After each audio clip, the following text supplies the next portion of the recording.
So, good afternoon, everyone. Welcome here. We will be talking about space, quite exciting. My name is Joana Labart from the Portuguese Space Agency, where I'm responsible for space exploration and entrepreneurship. And today we will talk indeed about space. But before we start, I want to ask everyone here, all of you, if you ever dreamed about being an astronaut, even when you were children. Please don't be shy. Raise your hand. Those of you that at some point in life wanted to be astronauts. We've had quite a lot. Yeah, thank you. So today we will be talking exactly about that, about bridging this gap between generations, between younger generations, here represented by Beatriz, and today's professionals, here represented by Rui Moura.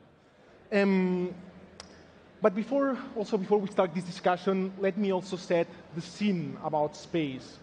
Because sometimes, especially those of you that are not that familiar, we think about space, about exploration, about visiting other planets, astronomy, but space is evolving very fast. Now, going to space is much cheaper, and it's easier, and this is definitely enabling many more possibilities. Now we talk about, for instance, space tourism. We talk about manufacturing drugs or advanced materials in space that can be used here on Earth. And we also might talk in the future, in some years, about extracting resources from the moon, very valuable resources. So the future is quite bright for space exploration and space in general. But we also have to be cautious, because even though space is and looks infinite, it's not. We cannot leave our trash up there. It's getting littered, it's getting very crowded. So we also have to use a responsible use of space. So that's a bit the scene. But now I want to pass the word to Professor Rui Moura, who will be talking about himself. How did you get to work and the passion for space? What have you been doing here? Rui, tell us a bit about your background. And also tell us a bit what you think is the future, right? You have seen a lot of history, but the future is bright. So we want to hear a bit about you. So please all welcome Rui. Thank you. Thank you. Thank you. So a little bit about what brought me here, and I think it's common to many of you. And many of you as children looked up at the sky, at the stars, and space is one of these calling mediums, a little bit like when you're at the ocean front, and the ocean beckons you. So I think the fascination we have for space has to do with everyone looks at the sky and the starry skies at night, the moon, and there's a sort of a beckoning from the sky. But that's not all. We can all look at the stars and say romantic things, compose romantic music, write poetry, but some people are more engaged in using space or accessing space for science. So that was always the thing that made me enthusiastic about space. So the story starts when I was growing up. I'm Portuguese. I was growing up in London with my parents, and my mother took me to the Science Museum in London. And when I first saw the Apollo 10 capsule there, I was fascinated because there was a sort of a testament of something that's been in space. And that was fascinating. So that was a trip to the museum was one of the first things that captured my imagination. Of course, my mother also gave me books, and my parents always encouraged me to study, and I was happy studying and as a normal child. I was not a brilliant student, I can say. I was a normal student. And during my career, everybody goes to university, and you study, you end up studying something which is, although not immediately related to space. I studied geophysics in an engineering geology degree. And when you start to study the missions that took us to the moon, you understand that the missions to the moon were in fact the most costly, most ambitious, and most fruitful field trip to a geological object that man has ever endeavored. So I started to say, well, it seems like I ended up in a space research degree. And during my career as a researcher, I later had the opportunity to process some of the data that was actually brought back from the moon.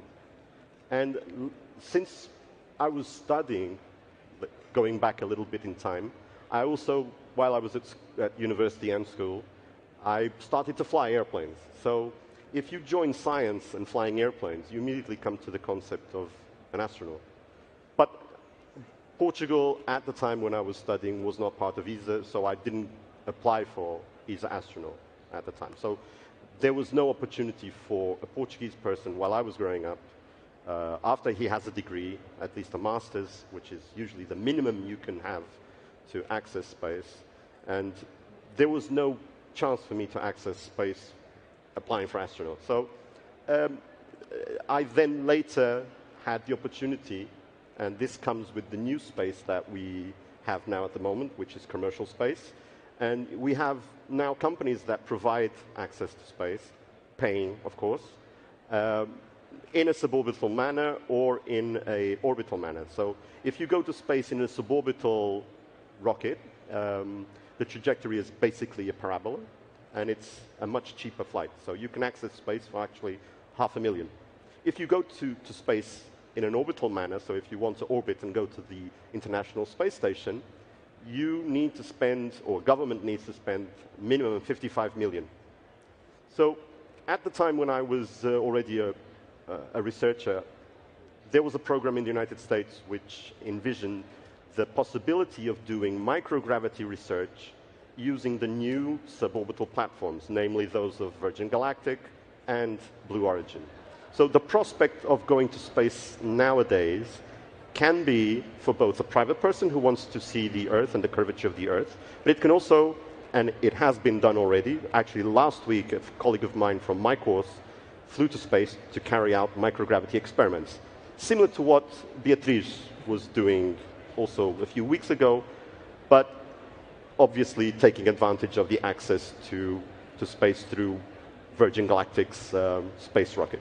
So what I feel is that the future, due to the new way of accessing space through the initiative of private companies such as Virgin Galactic, Blue Origin, and SpaceX, has brought a more inclusive space for space. So nowadays, if a university or country has the necessary budget, they can simply pay or get the funding to do that. So while I was doing my research, I envisioned the fact that in the future, a university, a research project, or even a country with limited means can access space, and I hope that one day in the future, Beatriz might be one of those persons who takes advantage or will be given the opportunity to access space. But for me, to access space as a scientist has to have some meaning. I have nothing against the people who go to space simply to see the color of the planet, the blackness of space, or the colors of the Earth. Those are all wonderful things, but for myself, as a researcher, space means using the access to space in a meaningful scientific manner. Yeah, thank you, Rui, also for your thought and your insight. Actually, this thing that you mentioned, that new countries are entering this space age, it's quite true even for Portugal. Until now, there has only been one Portuguese satellite on orbit. We have two more that were bought when they were in space. And we are foreseeing that in the next 3 years, Portugal probably will have 30 satellites, a constellation of satellites, to look at Earth with a different lens. But now, coming back to what you were saying about parabolic flights, this is a very interesting topic. And exactly related to that, the Portuguese Space Agency last year came up with the idea to select 30 high school students from Portugal to fly on a parabolic flight. But the idea was that they had to apply as if they were going to be astronauts. And the initiative was called Zero-G Portugal, Astronaut for a Day. So we launched the initiative. We got 500 students that wanted to fly on a parabolic flight. They had to pass medical exams, physical exams, interviews. And at the end, the 30 that wanted it the most and could do it were selected and flew on a zero-G flight, 15 parabolas from Portugal. And they became ambassadors of the Portuguese Space Agency, ambassadors of space in the country. And one of them is Beatriz. Beatriz here flew some weeks ago also in a microgravity flight. And we want to hear a bit about this, Beatriz. When did you hear about this? What did you feel? Tell us a bit more. So I'm one of the 30 astronauts, let's say, for a day, and we are part of the second edition. And when I heard it on the television, I immediately was interested in this project. I applied with a lot of encouragement from my parents. They helped me a lot on that part. And we went through a selective process. There were 4 different phases, and they were very different from each other, from presenting ourselves and just saying what we wanted to do. There were also some tests, physical and mental tests, let's say. And finally, there was an interview, and then we got to spend a few days in Beja and have the most incredible experience of our lives. We still keep in touch with each other, and the thing that we say the most is this absolutely changed our lives. We all had some interest for this area, but actually being able to experience microgravity, we were out of words. We couldn't quite explain what we felt when people asked us, because truly is something that can only be felt and not described. And we were all very excited, and we all loved it.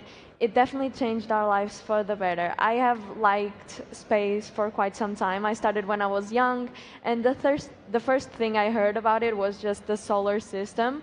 But obviously, with time and age, I started to see a little bit more, and I just became hooked, and I truly loved the experience and everything that I did with all the others. And I believe that this is truly amazing, and Portugal did this, but now some other countries are taking interest in this project and doing the same. I think Luxembourg also did it, so it's very exciting to see Portugal being a pioneer in this thing, because truly it can change the lives of young people and the way that they view the space and basically this area.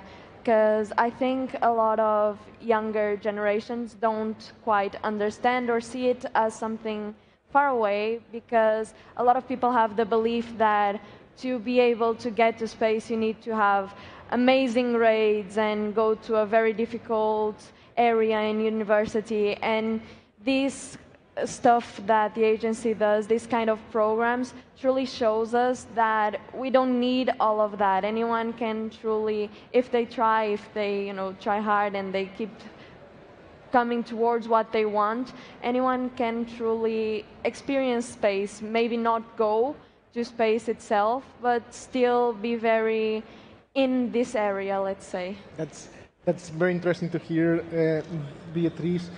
And maybe what I want to ask you is, let's think about the future, right? Now you got inspired with space. We see, especially for the future, that space is not just for engineers or physicians. There's much more to do there for everyone.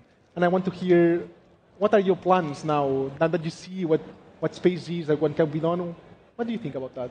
Well, for example, I don't know for sure what I want to do in university, but I know that I've always wanted something to do with science, and this made me truly want to explore more, and maybe the space too, obviously, because it truly made me interested in this area even more. It's like with this program, we just felt so close to it, and it made us love it even more.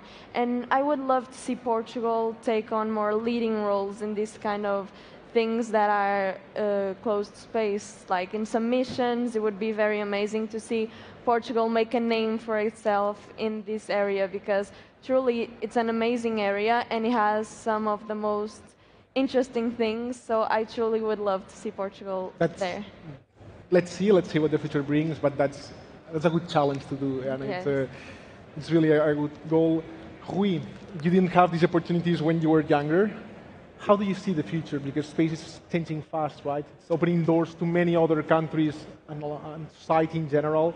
So what are your thoughts about the future? How do you think it's going to evolve in the next 20 to 25 years?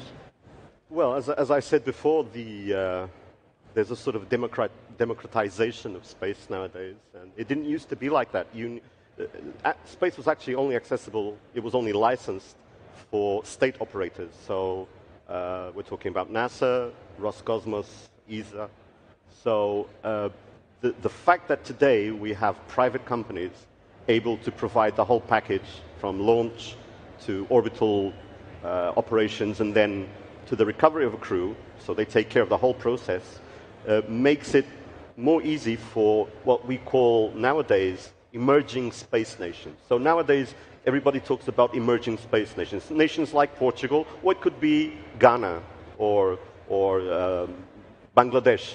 So countries which for a long, long time have not had the opportunity not just to launch people to space, but also launch platforms, observational platforms such as satellites or simply experiments. So the fact that today we have a more wider range of space operators that will take people or payloads up to space is the key game changer that we nowadays have. And I hope that the fact that this whole new space, commercial space perspective really does make it more accessible to both experimental access to space, but also for people, because there is a wide variety of advantages that can be taken when you put people in space. When you put people in space, a lot of people change their perspective about the planet, and that is a common symptom that many of the astronauts relay back to Earth. They always say that their vision of the Earth has changed simply by the perspective that they have. It's called the overview effect. And the fact that we have a more inclusive space in space will make it more accessible not only to scientists like myself, or to technicians, or to space agencies, but also to people like artists and poets. Because I think probably humanity will gain something when you put a poet or musician in space.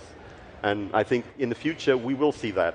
For myself, I hope to see possibly, if not myself, I hope to see Beatriz or other young, enthusiastic, bright Portuguese youngsters who will one day have a career and they will, I hope, go and do something meaningful and scientific in space. And we are here in Web Summit.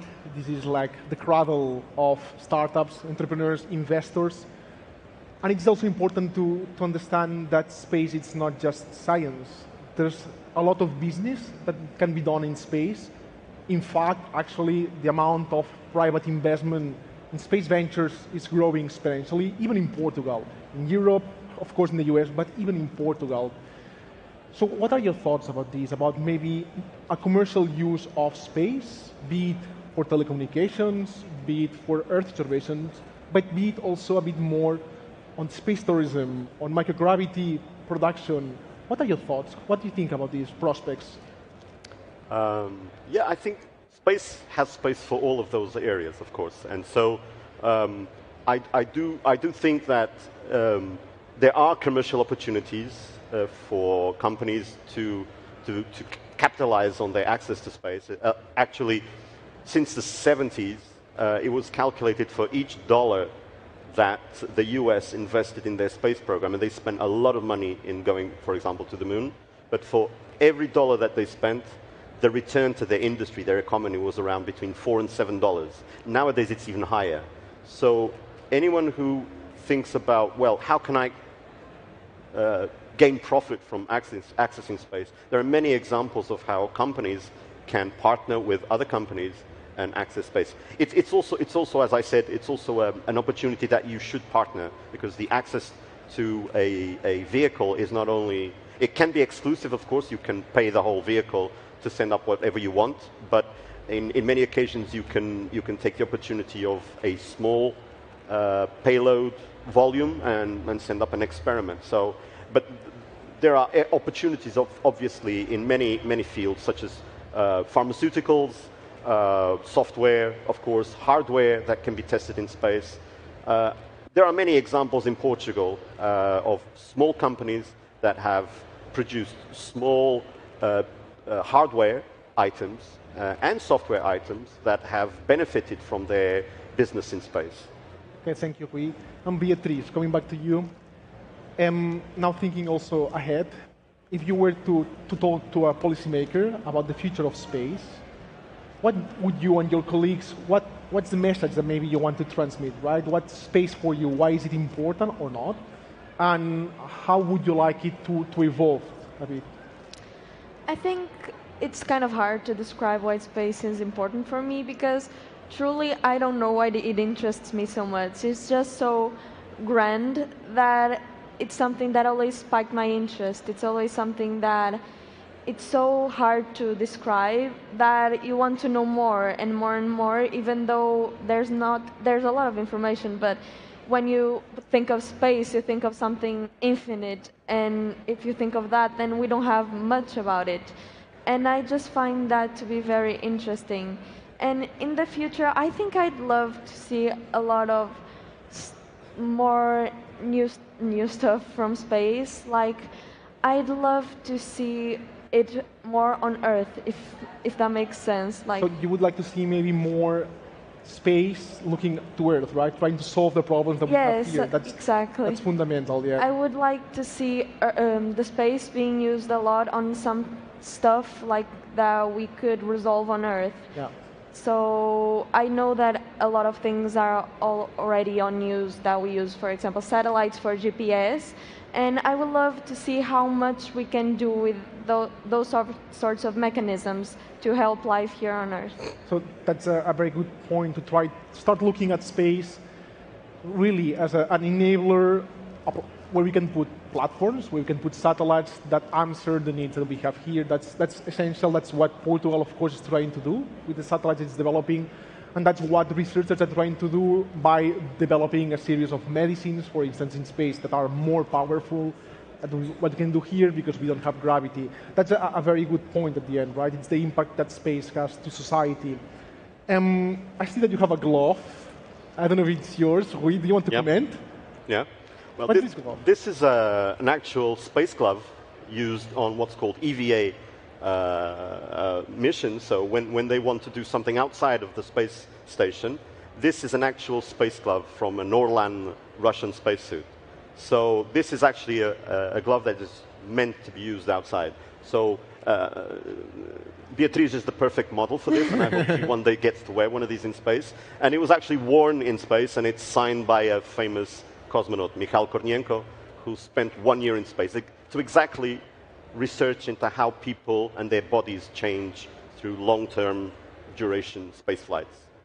So now we are nearing the end. We have been all inspired, I believe, about this talk.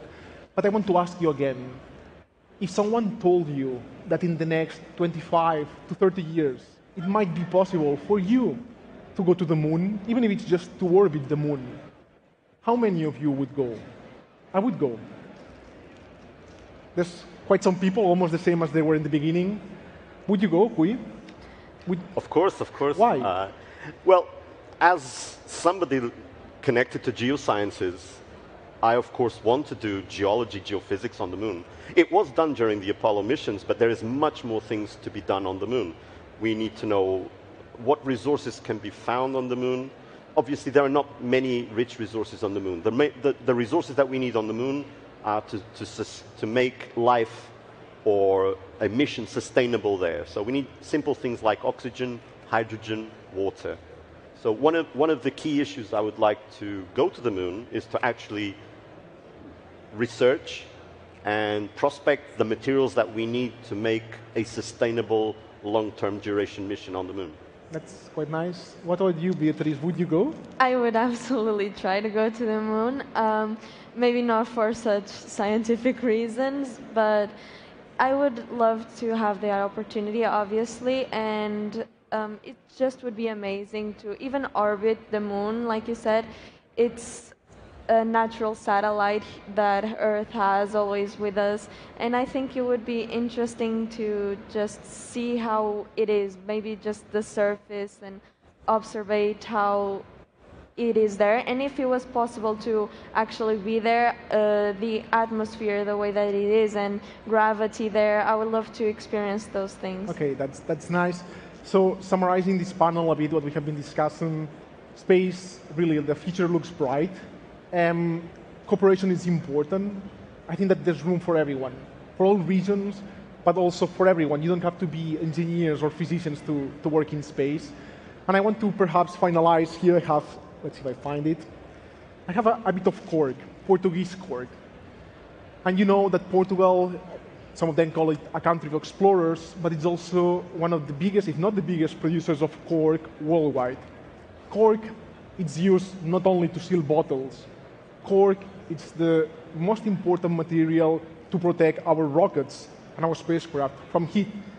And cork, Portuguese cork, was used in the Apollo missions when they came back to Earth, Saturn V rocket.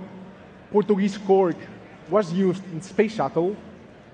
Portuguese cork is also used right now for the Falcon 9 and Ariane rockets. So it's kind of poetic that a bit of Portugal really is traveling around the cosmos. But the message I want to give you, it's not only that. The message I want you to leave is that Portugal, it's not only providing cork to space. Our ecosystem, researchers, companies, we have around 70 companies working in the sector. They are really providing advanced technologies. Advanced technologies for satellites, advanced technologies for treating data, technologies to monitor space debris, but also technologies to land precisely on the moon. So Portugal, it's not just cork. Cork is important. Don't leave space, Earth without it. Portugal, it's much more than that. And definitely, I encourage all of you that if you want to learn more, if you want to be an investor, if you want to understand more what Portugal is doing, please do not hesitate to contact us at any point in time. Thank you all very much. Thank you, Rui, and thank you, Beatriz, for your presence here. And I wish you a good evening, good afternoon. Thank you.